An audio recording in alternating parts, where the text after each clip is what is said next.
estou aqui junto com você para nessa noite a gente conferir algumas verdades da palavra de Deus. Verdades que, se a gente crer nelas e aplicar no dia a dia da nossa vida, eu tenho certeza que seremos tremendamente abençoados. Quantos querem ser muito abençoados na vida?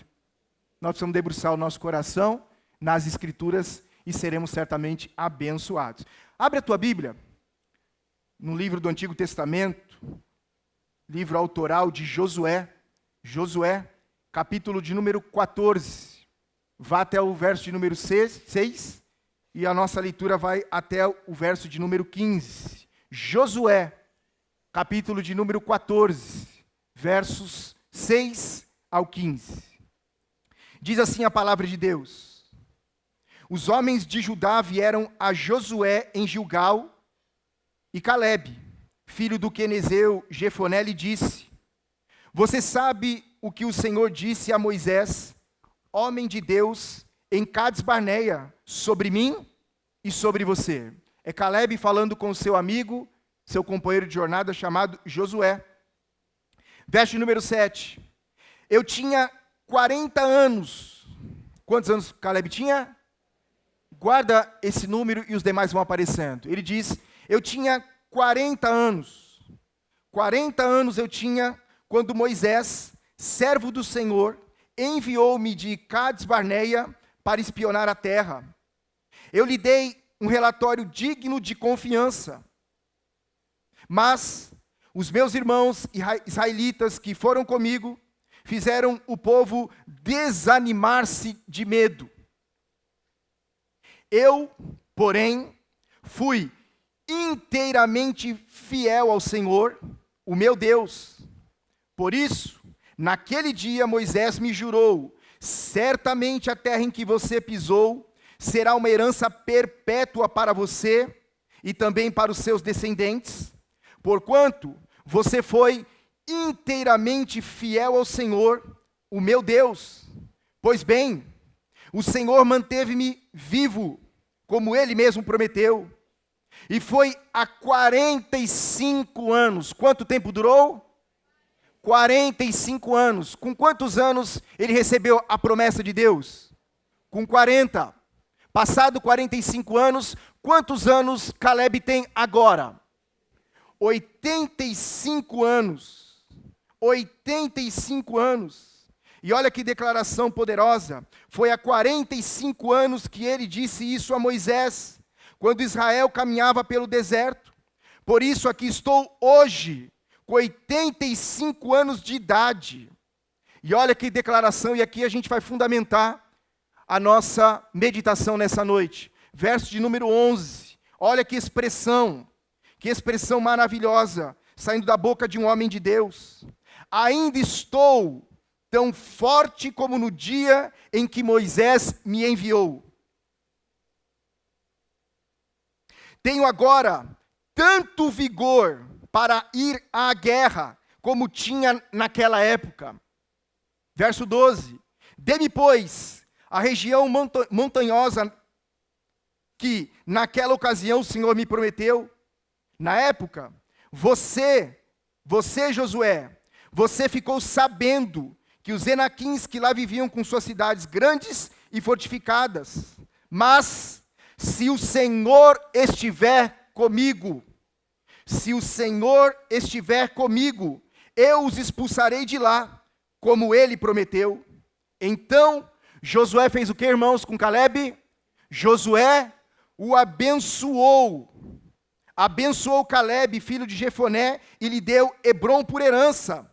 Por isso, até hoje Hebrom pertence aos descendentes de Calebe, filho do quenezeu Jefoné, pois ele foi, aparece essa expressão de novo sobre a sua vida, ele foi inteiramente fiel ao Senhor. O que ele foi? Inteiramente fiel a quem? Inteiramente fiel ao Senhor, o Deus de Israel. Verso 15, Hebrom era chamada de Kiriat Arba, em homenagem a Arba, o maior dos enaquins. Até aqui a nossa leitura. Deixa eu fazer com vocês aqui um exercício para entender com que público estou falando nessa noite. E você tem a imensa responsabilidade em responder 3 perguntas que vão abrir ou vão dar pano de fundo para a nossa reflexão hoje à noite. Primeira pergunta: você é uma pessoa ansiosa? Quantos aqui se consideram uma pessoa ansiosa? As duas mãos levantadas diz que você é inteiramente, como eu, ansioso. Então estou falando com um público eminentemente ansioso. Outra pergunta: além de uma pessoa ansiosa, você é uma pessoa que gosta das coisas feitas do seu jeito e no seu tempo? Se você é assim, levante as suas mãos. Terceira pergunta que abre essa meditação para a nossa reflexão: você gosta de esperar? Se você não gosta de esperar, levante também as suas duas mãos. Ansiedade, desejo de controle sobre tudo e sobre todos, e não gostamos de esperar. Esta é a marca da nossa sociedade atual: ansiosa, controladora e com dificuldade de esperar. Você vai ao banco, qual é a primeira coisa que você fica esperando que vai acontecer lá no banco? Uma fila enorme. Quando não tem fila, você até desconfia se o banco está aberto. Mas nós somos ansiosos, gostamos de ter o controle sobre as coisas que acontecem e no tempo que acontecem, e não gostamos de esperar. Um dos grandes testes da nossa fé é a espera. Grandes homens de Deus, ao longo das Escrituras e ao longo da história completa, foram homens e mulheres que souberam esperar. Esperar em Deus. Esperar que Deus cumpra as suas promessas na sua vida. Deixa eu te fazer uma última pergunta antes de entrar aqui exatamente no tema de hoje à noite. Quantos de vocês estão aguardando Deus fazer algo que você tem convicção no seu espírito que Ele te prometeu fazer? Quantos? E fica a sua mão que você levantou, seja esquerda ou direita levantada. E quantos de vocês que estão aguardando com muita fé, levante sua outra mão. Tá bom, é um exercício só para a gente pensar. Agora, esse Caleb aqui é um personagem curioso nas Escrituras. Esse Caleb aqui é um grande didático de Deus, para mim e para você, particularmente nessa noite, você que está aqui presencialmente, aqui embaixo na galeria e na sua casa, onde quer que você esteja, em qualquer momento da história, esse Caleb é um grande didático de Deus para mim e para você, que nos consideramos ansiosos, com desejo profundo de controlar tudo e todos, e que temos dificuldade de esperar. Caleb nos ensina muito sobre algo que devemos cultivar para não sermos vencidos pela ansiedade e persistirmos no tempo de espera. O que esse homem de Deus nos ensina, irmãos, é que há um valor muito grande, há uma importância muito grande no que se diz respeito a entusiasmo. Qual é a palavra? Entusiasmo. E eu preciso dizer para você, já de antemão, que entusiasmo aqui significa uma expectativa ardente de que tudo quanto Deus prometeu, conforme prometeu, Ele vai fazer. Ele não é homem para mentir, nem filho do homem para se arrepender daquilo que disse. Tudo quanto Deus disse, Ele vai cumprir.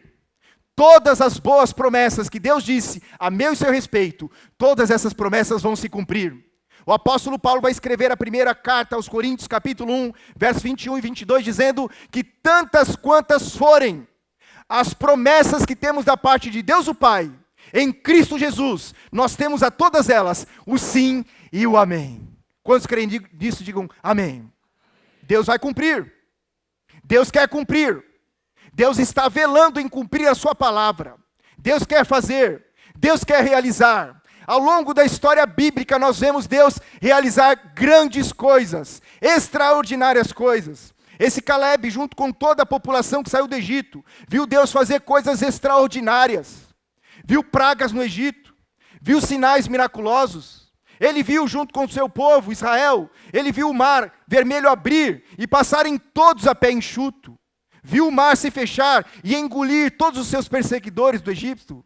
Eles viram, ao longo dos anos, uma nuvem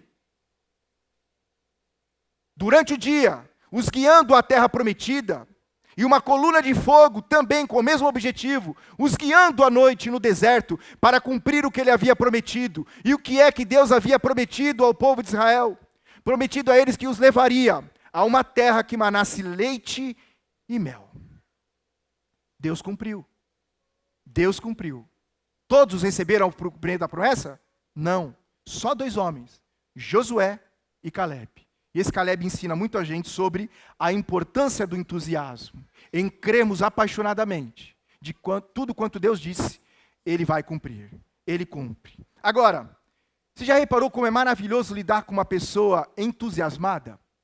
Você vai amanhã para o seu trabalho, vai amanhã para a sua escola, para o seu cursinho, para algum afazer que você tem, e se você se depara com alguém entusiasmado, é uma delícia lidar com gente cheia de entusiasmo. É ou não é? Só que melhor do que conviver com alguém entusiasmado é ser uma pessoa entusiasmada. Quantos aqui gostariam de ser entusiasmados? Mais do que talvez você seja. Quantos? Uma pessoa entusiasmada. Mas deixa eu definir com vocês duas coisas muito objetivas sobre entusiasmo na aplicação daquilo que nós vamos ver aqui nas Escrituras. Primeiro, entusiasmo encontra no dicionário nosso português algumas variações ou alguns sinônimos, entre os quais o nosso dicionário diz que entusiasmo pode ser muito confundido com uma alegria intensa. Entusiasmo, segundo o dicionário português, pode também ser confundido com uma alegria viva, ou com júbilo, e outras tantas outras características que podem dizer o que é entusiasmo. Mas é importante a gente saber que dentro da cultura bíblica em que foi escrito, nós precisamos olhar para o original da palavra. Na raiz da palavra entusiasmo, o original dela vem do latim e foi traduzido para o grego. E no grego ele tem um verbo, e o verbo entusiasmo no grego é entheos, E-N-T-H-E-O-S, entheos, que literalmente significa em Deus. Então uma pessoa muito entusiasmada é uma pessoa que está muito em Deus. Deixa eu te perguntar, você se considera uma pessoa entusiasmada? Uma pessoa em Deus? Porque uma pessoa em Deus é uma pessoa entusiasmada. E na prática toda a Bíblia, entusiasmo é muito confundido como gente que é divinamente inspirado. Você conhece gente assim? Que tem uma inspiração que você sabe, transcende a barreira do natural, transcende aquilo que é natural. É um entusiasmo, é uma inspiração que pode ser considerada uma inspiração divina. Você diz, só pode ser Deus na vida dessa pessoa. Tamanha sabedoria com que ela lidou com uma situação, tamanha paz que ela está manifestando no momento de tanta dificuldade, tamanha confiança em Deus, mesmo sofrendo oposição e adversidade, aquela pessoa tem um entusiasmo, ou seja, ela está cheia de Deus, ela está cheia de inspiração divina, e eu rogo o Espírito Santo que encha cada um de nós nessa noite aqui, de muita inspiração divina, que cada um de nós esteja em Deus, estejamos em Deus, cheios de entusiasmo, para viver essa vida que Deus tem nos dado a viver. Quantos querem ser assim? Mas, o texto nos ensina aqui, há tantos ensinos. Eu poderia separar essa mensagem em 2, 3 ou 4. Tamanhos são os ensinos que nós temos nesta porção bíblica que lemos de Josué, capítulo 14, versos de 1 a 15. Mas eu queria me concentrar em 3. Em 3 destaques que quero fazer com vocês hoje à noite, sobre essa questão de entusiasmo. Ou seja, quais são os inimigos do entusiasmo na nossa vida. E nós vamos conferir três inimigos, que Caleb teve que lidar com eles, e que nós precisamos também lidar nos nossos dias com os mesmos inimigos, e nós vamos aprender com Caleb a como lidar com eles, sermos vitoriosos no nome de Jesus. Quantos querem? 3 inimigos do entusiasmo. O primeiro, o vitimismo. Qual é o primeiro? Vitimismo. É um grande inimigo do entusiasmo. Uma pessoa entusiasmada, uma pessoa em Deus, uma pessoa em Deus, cuja vida está em Jesus, não combina com pessoas vitimizadas. Pessoas que estão olhando para a vida de uma forma cínica e procurando em todos os lugares, em todas as pessoas, os grandes responsáveis pelos seus fracassos e perdas. Pessoas vitimistas não têm entusiasmo. Vitimista é aquele que está sempre pondo a culpa nas pessoas. Eu já sei quem é o responsável por eu não ser feliz, ou por eu não conquistar aquilo que eu queria, ou porque Deus não está fazendo algo na minha vida. A pessoa que é responsável por isso é a minha esposa. E tem maridos que jogam toda a responsabilidade sobre a sua esposa. O meu cônjuge é o responsável por Deus não fazer coisas na minha vida. Isso é uma grande mentira. Há outros que colocam a culpa nos seus pais. Eu só não estou melhor, Só não estou vivendo melhor do que eu gostaria de viver porque os meus pais não fizeram algo por mim. Ou porque os meus pais deixaram de fazer o que poderiam por mim. Outra grande mentira. Uma pessoa vitimista, não consegue viver entusiasmada. Porque entusiasmo é vida em Deus. É vida divinamente inspirada. Cuidado com o vitimismo. E aí a sociedade é responsável pelas suas misérias. É o governo, é a política empreendida. É o professor, é a professora, é o meu patrão, é o meu empregado. Todos e tudo à minha volta são responsáveis por eu não ser feliz como eu gostaria. Pessoas vitimistas, pessoas que vivem debaixo de vitimização, não conseguem viver entusiasmadas, porque Deus não trata assim com as pessoas. Se eu e você não estamos vivendo aquilo que Deus preparou para vivermos, ou se não estamos experimentando o cumprimento de promessas na nossa vida, as pessoas não são responsáveis. A responsabilidade toda é minha, a responsabilidade toda é sua. Quer ser uma pessoa entusiasmada? Cheia de vigor espiritual? Cheia de saúde espiritual? Quer viver empolgado na vida? Quer viver divinamente inspirado? Pare de culpar os outros. Olhe para você. Trate com o seu pecado. Trate com a dureza do seu coração. Trate com a sua incredulidade. Trate com o seu relativismo. E veja que coisa interessante. Eu estou aqui diante de um público de diversas faixas etárias. Temos adolescentes concentrados naquela região. Temos bastante jovens, solteiros, namorando. Jovens casados. Jovens famílias. Tenho pessoas de cabelo branco, anciãos dessa comunidade. Tem gente da terceira, a melhor idade, vivendo no auge da sabedoria. Tenho diversas pessoas aqui nesse púlpito, agora e acompanhando pela transmissão. E essa palavra, ela se aplica a todos nós. Então, enquanto vai sendo ministrado aqui, olhe para você. Tire os seus olhos de quem não está aqui. Pare de se vitimizar. Largue mão dessa síndrome de coitadez, tadinho de mim. Deus não trata com coitadinhos. Deus trata com gente entusiasmada. Gente que é capaz de olhar no espelho e dizer, eu sei quem é o meu pior inimigo. É essa pessoa refletida aí, nesse espelho. O maior inimigo e sabotador da nossa vida somos nós mesmos. Pare de se vitimizar. Abra-se para uma experiência nova. Veja como Caleb lidou.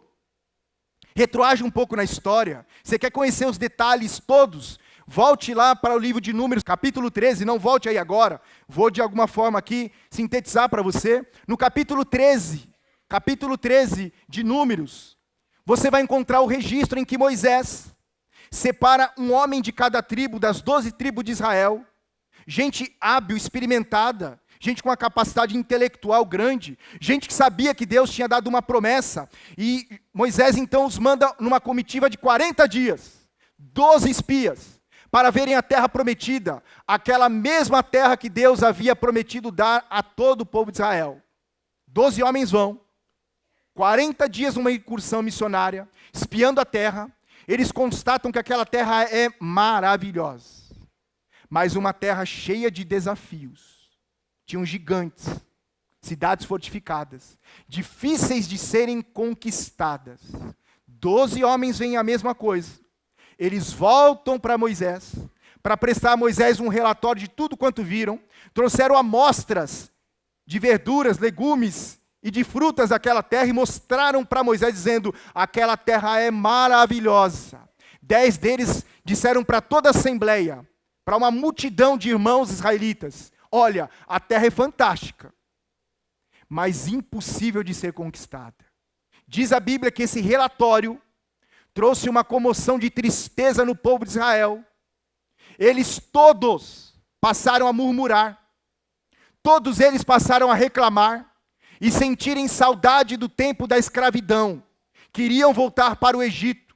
Preferiam voltar para o Egito e serem escravos do que lutarem para conquistar aquela terra.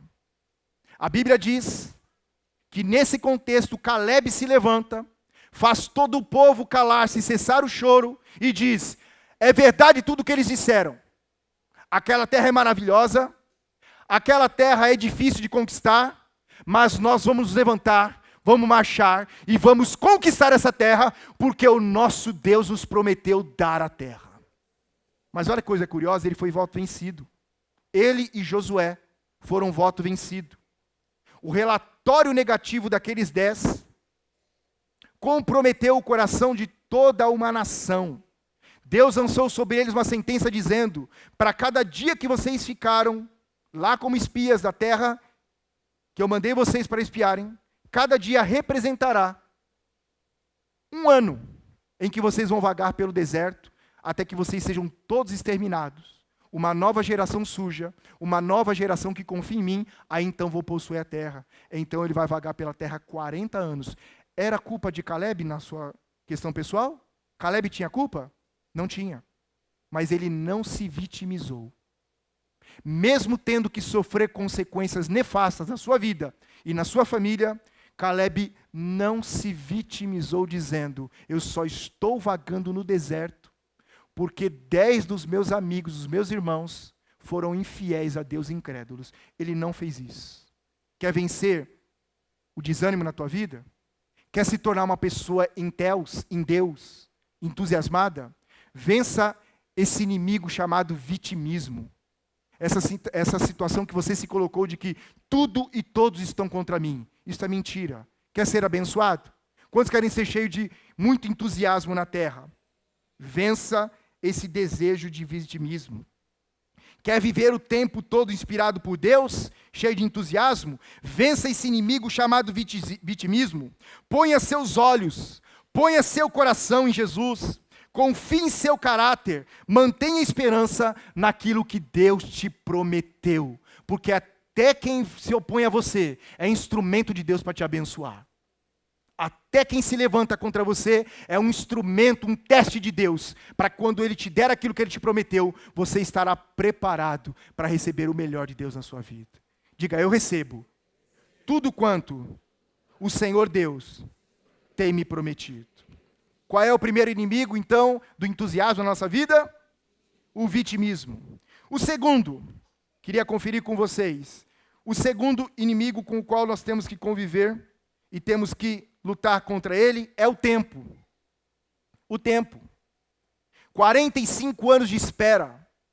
40 anos tinha Caleb quando ele recebeu a promessa de Deus que daria a ele e a sua descendência, a ele e a sua família, a terra onde ele pôs os pés. Ele tinha 40 anos, estava no auge do seu vigor, estava cheio de força, de energia, cheio de gás, cheio de entusiasmo. Com 40 anos, ele recebe uma promessa extraordinária para ele e para sua família. Quanto tempo, não? Agora, quanto tempo demorou para ele receber aquilo que Deus havia prometido a ele? Quantos anos? 45 anos. Diga isso, 45 anos. E olha o que ele diz a respeito do tempo. Ainda estou tão forte, ainda estou tão entusiasmado, ainda tenho tanto vigor, tanta expectativa, quanto eu tinha quando tinha 40 anos no dia da promessa. O tempo não destruiu o entusiasmo na vida de Caleb. O tempo não foi capaz. O andar em volta da terra prometida há 40 anos, 45 anos, não foi capaz de suprimir do coração daquele homem a expectativa, a paixão e o entusiasmo de que Deus haveria de dar a ele aquilo que prometeu. Ainda estou tão forte, tão saudável, tão cheio de vigor para lutar pela terra que Deus me deu. Porque, faça um parênteses aqui, olha o cenário em que Caleb está vivendo. Quando Deus prometeu que daria àquele povo toda aquela terra, depois haveria uma assembleia solene naquele povo de Israel, para separar os territórios para cada tribo, 12 tribos. Cada tribo receberia uma porção de terra, mas todas as tribos deveriam lutar contra os inimigos que habitavam aquelas terras. E Hebrom era uma terra ainda um pouco mais complexa, porque nela tinha gigantes, os Enaquins. E com 40 anos, você imagina como ele se via com 40 anos? Como alguém capaz de, pela promessa de Deus, lutar contra os gigantes, expulsá-los de lá e habitar aquela terra. Passaram-se 45 anos e a necessidade de lutar por aquela terra ainda permanecia. Agora veja-se no lugar de Caleb. Se com 40 anos já era difícil lutar, imagina na cabeça de um homem depois de 45 anos, com 85 anos, já sem nenhum vigor físico, natural, biológico. Ele está dizendo, eu ainda estou com tanto vigor para lutar contra os gigantes, como eu estava há 45 anos atrás. Irmãos, o tempo é um dos grandes inimigos do nosso tempo, da nossa geração. Talvez há uns 10, 15 anos atrás, quando as pessoas falavam sobre escassez de recursos, se dizia assim, eu não tenho dinheiro. Já foi dessa época? Pastor, ainda é a minha época. Estou sem grana ainda. Estou dura. Mas era a frase que mais se dizia, estou sem dinheiro. Hoje em dia as pessoas não dizem, estou sem dinheiro. O que as pessoas dizem que não tem? Eu não tenho tempo. Tem gente que escolheu não estar hoje à noite aqui porque diz que não tem tempo. Alguns estão assistindo pela transmissão e o Senhor te abençoe. Mas o recurso mais escasso da nossa geração não é dinheiro, é tempo. E que tempo estamos vivendo? Sob qual lógica estamos vivendo? Sob a lógica de que o tempo não existe. Eu me lembro, por exemplo, quando eu era menino, adolescente, e a professora de ciências, de biologia, professora de história, fazia um desafio para a gente dizendo o seguinte, olha, vocês vão estudar sobre uma temática, um assunto, e vão apresentar daqui tantos dias um relatório que vocês aprenderam. Não tínhamos numa escola convencional, municipal ou estadual do governo, uma escola pública, não tinha-se livros para você acessar. Então você tinha que se deslocar e ir para um lugar chamado biblioteca. Alguém já viu isso alguma vez na vida? Você é um jurássico. Biblioteca. Eu morava em Itaquera e a biblioteca mais próxima da minha casa ficava num bairro vizinho chamado Planalto, perto da parada 15 de novembro. 4, 5 quilômetros de onde eu estava, onde eu vivia. Eu tinha que andar 5 quilômetros de ida, 5 quilômetros de volta. Chegava lá na biblioteca, todo mundo da sala recebeu o mesmo desafio, sala com 60, 70 alunos. Quando já foi dessa época aqui também? Você é velho e velha pra caramba. Chegava lá, tinha uma fila imensa de pessoas para acessar os 5, 6, 7 ou no máximo 10 livros da biblioteca. E você tinha que ralar muito para ter conhecimento. Ficar horas e horas lá esperando alguém terminar para entregar para a bibliotecária, ela dá baixa lá sistemicamente? Não, no lápis mesmo, na caneta, para depois passar para você. Às vezes você tinha meia hora para ir lá fazer alguma coisa que alguém demorou 4 horas. Você tinha que comer aquilo, fazer aquela leitura dinâmica. Fiz muito na vida porque eu não ia de manhã cedo. Os mais aplicados alunos da sala, geralmente as meninas, elas iam bem cedinho para pegar a fila. Homem não faz isso. Que tristeza. Mas enfim, que tempo estamos vivendo? Nós estamos vendo um tempo que a gente está a 2, 3 cliques de tudo que a gente quer. Uma criança tem acesso a informações que não tivemos no passado. E isso tudo está criando uma geração cada vez mais ansiosa. Cheia de coisa na cabeça, mas vazia do coração, sem entusiasmo. Você dá 2 cliques, você vai lá na Shein. Quantos conhecem essa expressão Shein? Como é que está o seu carrinho na Shein? Não olhe agora. A gente vai lá, olha a foto do que chamou a nossa atenção, seleciona, faz todo o processo de pagamento. A gente não tem tempo, mas a Shein está roubando a gente no tempo. Você seleciona, põe no carrinho, deixa lá, põe todas as suas informações, daqui a pouco você dá um clique para confirmar a compra. Qual é a próxima ansiedade que vem no seu coração? Quando vai? E hoje em dia tem muita gente prometendo que chega no dia. Se você comprar de manhã, vem Express. E fica mais bonito em americano, Express. Isso tudo está gerando uma geração xarope, doida, que não sabe lidar com o tempo. Tem dificuldade em esperar. Por quê? Porque essa cultura por trás da sociedade, ela é maligna. Ela é diabólica. Para levar a gente a sermos consumistas. E consumista de tudo que é instantâneo. Prazer, alegria, conhecimento, tudo instantâneo. E a gente não sabe lidar com o tempo. Qualquer tempo de esperar é um inimigo para nós. Antigamente se ouvia dizer a uma mulher que orou pelo marido, 20 anos pela conversão dele. Outras que dão testemunho dizendo, pastor, orei por 30 anos pela conversão dos meus filhos. Orei por uma questão que envolve a minha vida financeira, profissional, estudantil, por tantos anos. Hoje as pessoas não suportam orar por um assunto uma semana. Deus já está demorando. O cheinho de Deus é um demorado. Irmãos, estou brincando aqui, a figura é alegórica de brincadeira, mas essa geração que nós estamos vivendo. Uma geração que não sabe esperar. O que essa geração não sabe? Esperar. E olha que coisa terrível. Uma geração que não sabe esperar Deus fazer o que tem para fazer. Acha que tudo tem que ser instantâneo, imediato, automático. Tenho falado semanalmente com a Vivian, que estava aqui apresentando a Belinha. E se você não se lembra, a Vivian é aquela moça que se batizou no último batismo, num domingo à noite, cujo marido faleceu aos 39 anos de idade, recém-completados, de um câncer agressivo no seu aparelho digestivo. Na sexta-feira, eu estava lá com ela, consolando-a como viúva, participando daquele momento. Ela enterrou o marido à meia-noite, na verdade ele foi cremado. No início da madrugada do sábado e domingo ela estava aqui se batizando, hoje está aqui apresentando a filha. Falo semanalmente com ela como é que as coisas estão andando. Ela tomou o partido na empresa que o marido tinha, e que na verdade era da família. Ele era instalador de papel de parede, um dos melhores em São Paulo. Ela assumiu a empresa, está gerenciando, está aprendendo a empreender com funcionários, trabalhando, para então continuar cuidando da sua família, suas duas filhas. E toda vez que falo com ela, ela me consola dizendo, pastor, estou confiando no tempo de Deus e em tudo quanto Deus faz, porque Deus não faz nada fora do tempo e nem sem propósito. É a experiência da Vivian. Se vai louvar a Deus, louve mesmo. Esse entusiasmo que está na sua vida, Vivian, jamais se apague. Essa paixão e confiança em Jesus, jamais se apague do seu coração. Está aprendendo a esperar o tempo em que Deus vai organizar as questões financeiras da sua própria vida, acomodar as situações, mas quanto espera está ralando muito, trabalhando muito, se dedicando muito e confiando muito em Deus. Mas o tempo é um dos grandes inimigos do entusiasmo de Deus na nossa vida.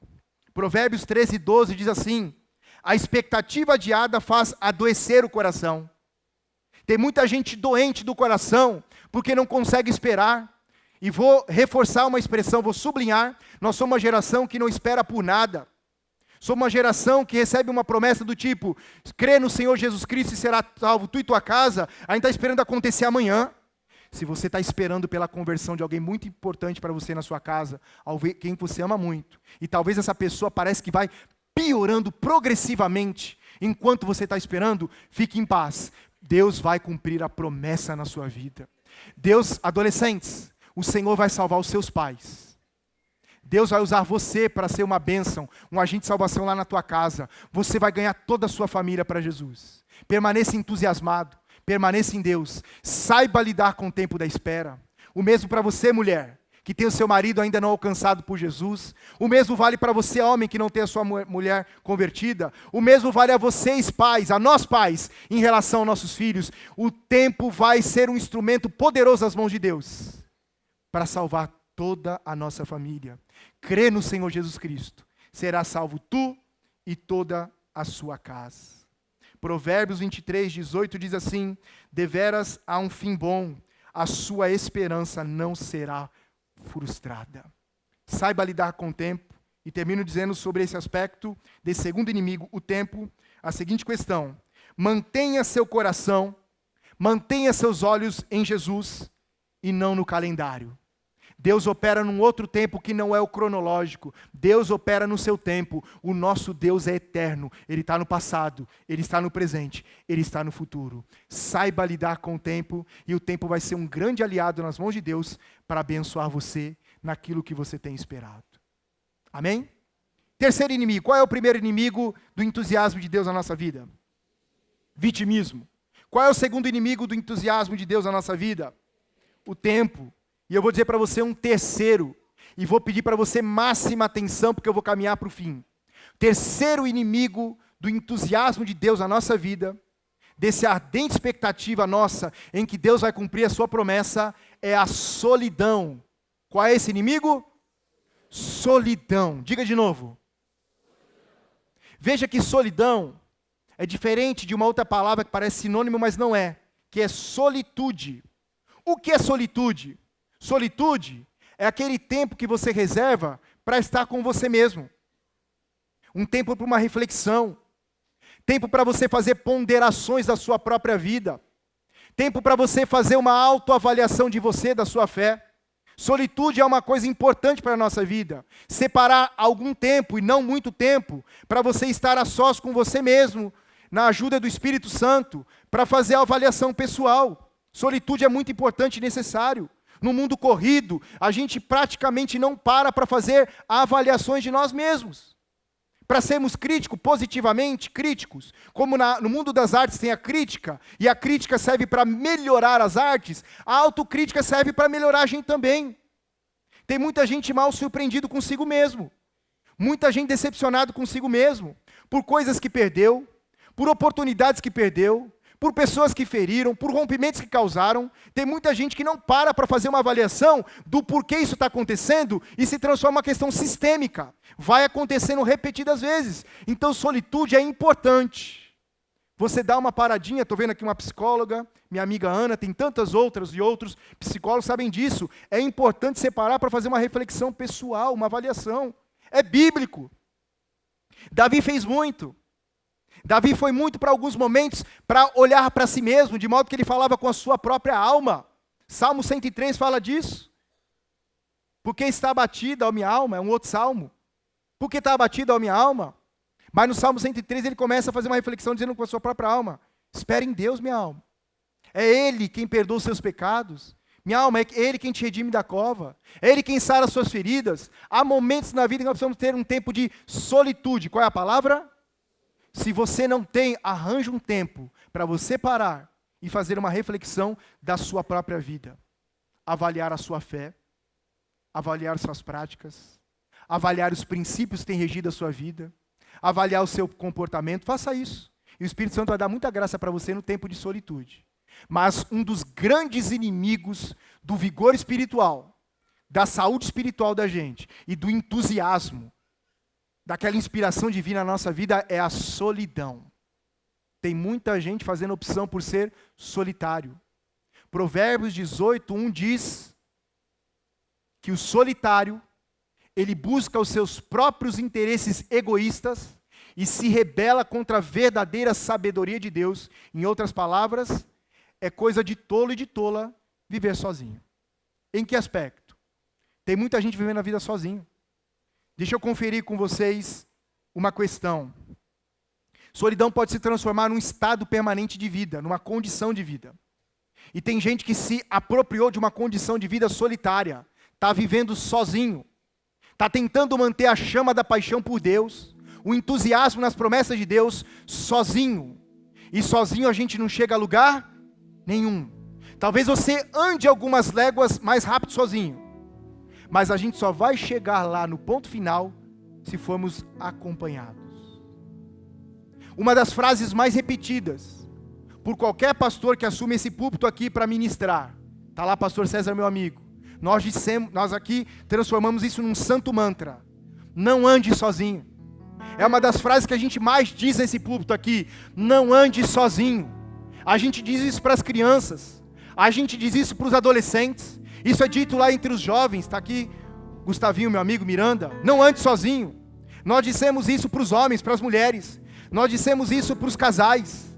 Nós dizemos isso para os de maioridade, homem e mulher. Não ande sozinho, não ande sozinho. E que a gente aprende com Caleb, que nessa conversa que ele tem com Josué, a gente descobre por inferência que ele nunca andou sozinho durante 45 anos. Achamos extraordinário ele dizer: eu estou tão forte, tão cheio de vigor, tão entusiasmado com o que Deus vai fazer, como eu estava com 40 anos. Por quê? Porque ele tinha pelo menos um amigo de aliança, que o ajudava a sustentar a sua esperança. Qual é o nome desse amigo? Josué. Deixa eu te fazer uma pergunta alusiva. Você já tem um ou uma Josué, pelo menos, na sua vida? Testemunho pessoal meu. Eu tive uma experiência forte com Jesus. No momento crítico da minha vida, dos 20 para 21 anos de idade, aqui nessa comunidade, sentado aí. Eu fui alcançado por uma grande e poderosa salvação. O evangelho foi pregado. Eu criei naquilo. Recebi pela fé aquela salvação. Comecei a viver em paz com aquela salvação que eu havia recebido. Mas eu digo para vocês, sem nenhum medo de errar, que eu só fui consolidado. Qual é o termo? Consolidado na fé, porque gente de Deus se aproximou de mim para me ajudar a me manter entusiasmado. Não foram poucas as vezes, César, meu amigo, em que eu pensei em abandonar a fé, em que eu pensei em abandonar Jesus, em que eu pensei em voltar para a minha vida velha, para o meu Egito, voltar e tornar cruzando o Mar Vermelho no sentido contrário, voltar para a minha vidinha lá de Itaquera, com os meus mesmos amigos, vivendo a mesma realidade. Não foram poucas as vezes que eu vivi debaixo de uma pressão violenta do inferno para voltar atrás. Não foram poucas as vezes que a tentação foi violenta na minha vida para eu voltar a praticar as mesmas obras que eu praticava quando eu não conhecia Jesus. Eu fui assediado muito tempo e fortemente na minha vida, mas aprove a Deus levantar algumas Josués ao longo da história da minha vida, que se constituem nos grandes heróis da minha história. Foi numa célula, foi num G100, em que eu pude abrir o meu coração, tirar todas as minhas máscaras, fazer a autodelação sem nenhum prêmio de toda a miséria que havia em mim. E foi numa célula que eu fui cuidado, foi numa célula que eu fui confrontado, e fui muito confrontado. Desculpa o termo, não é agressivo, mas foi numa célula que muitas vezes alguém enfiou o dedo na minha cara e disse: você está errado. Isso que você está vivendo, que você está falando, que você está experimentando, é contrário a todas as promessas de Deus para a sua vida. Você está na direção errada, Fábio. Você vai se arrebentar. Mas amorosamente a pessoa diz assim: eu vou me arrebentar com você. Eu vou estar pertinho de você. Eu vou sentir você. Eu vou fortalecer você. Eu me lembro também uma época, e desempregado já de muito tempo, eu fui sustentado 6 meses, eu não podia vir a esse culto. Eu não podia estar aqui. Um amigo que era estudante de Direito, vivendo um tempo com pouco dinheiro, trabalhando, David Valverde, ainda como um auxiliar, um estagiário, junto com a noiva, num escritório de advocacia. Ele tinha pouco recurso, estava para casar, e ele comprava aquelas cartelas. Deixa eu ver quantos tem mais de 60 anos aqui como eu. Lembra daquelas cartelas de passe, vale transporte coletivo? Uns negócios desse tamanho assim, bem grosso, laranja, que era de estudante. Sabe o que ele fazia, Aninha? Claudecir, meu amigo. Ele rachava aquela cartela e dizia assim: metade é para você não faltar aos cultos. Sabe o que aquele homem estava fazendo? Me entusiasmando, me ajudando a me manter aquecido, dizendo: longe da comunhão da igreja você vai se perder. Mas mesmo que aquilo fosse um sacrifício para ele naquela época, ele dividia comigo o que tinha, para me manter entusiasmado, para me manter em Deus. Sabe onde você pode ser fortalecido e fortalecida? Numa célula. Tristeza para o nosso coração às vezes ver as pessoas fazendo opção de viver na solidão. Não quer estar numa célula. E com os motivos mais variados: tempo, deslocamento, não quero me aborrecer, não quero um monte de desculpa do ponto de vista humano, muito lógico, mas ilógico segundo os princípios que Deus estabeleceu. Se você não está numa célula, eu preciso dizer para você, ainda que você esteja muito seguro do que você está fazendo, você está perdendo muito. E é muito provável que esse entusiasmo, essa paixão de Deus que existe na tua vida, se perca por você andar sozinho. Nem Jesus, o Filho perfeito, com uma obra extraordinária para fazer, aventurou-se a andar sozinho. Convidou 12 homens, difíceis, pirados, que talvez em certa medida dê tempo, retardar o processo da vida de Jesus. Mas Jesus fez a escolha de não andar sozinho.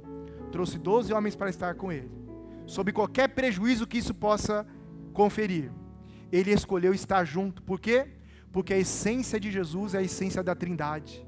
É Deus Pai, é Deus Filho e Deus Espírito Santo andando em unidade, andando junto. Foi isso que ele ensinou para nós. Você quer vencer esse inimigo da solidão? Abra-se. Abra-se hoje. Faça essa decisão, mesmo que seja contra a sua vontade natural, da carne, da natureza humana. Faça a opção, faça a decisão de estar numa célula, de estar num pequeno grupo, de estar entre irmãos durante a semana, para um tempo de compartilhar as escrituras, compartilhar a vida, compartilhar as cargas pesadas, compartilhar as conquistas e alegrias, e você vai andar vitoriosamente em Deus, com muito entusiasmo. Quantos creem nisso? Fique de pé, por favor.